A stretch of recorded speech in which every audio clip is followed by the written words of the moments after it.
কিছু নিয়ে আসেন, দেখবেন স্ত্রী খুশি হয়ে যাবে। স্ত্রীকে মুখে খাবার তুলে দিন, দেখবেন স্ত্রী খুশি হয়ে যাবে।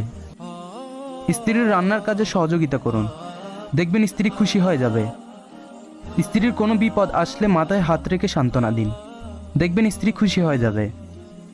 বাহিরে যত ভালো ব্যবহার দেখান, এই ব্যবহারটা স্ত্রীর সাথেও দেখাবেন, দেখবেন স্ত্রী খুশি হয়ে যাবে। ছোট ছোট বিষয়ে স্ত্রীর প্রতি রাগ না করে হাসি মুখে সমাধান করুন, দেখবেন স্ত্রী খুশি হয়ে যাবে। মাঝে মাঝে স্ত্রীকে ফুল হাদিয়া দিন, দেখবেন স্ত্রী খুশি হয়ে যাবে। মাঝে মাঝে স্ত্রীকে বেড়াতে নিয়ে যান, দেখবেন স্ত্রী খুশি হয়ে যাবে। মাঝে মাঝে স্ত্রীকে নতুন কাপড় কিনে দিন, দেখবেন স্ত্রী খুশি হয়ে যাবে। মেয়েরা গহনা পছন্দ করেন, তাই মাঝে মাঝে স্ত্রীকে আপনার সাধ্যমতো কিছু গহনা বানিয়ে দিন, দেখবেন স্ত্রী খুশি হয়ে যাবে। মাঝে মাঝে স্ত্রীকে আইসক্রিম চকলেট কিনে দিন,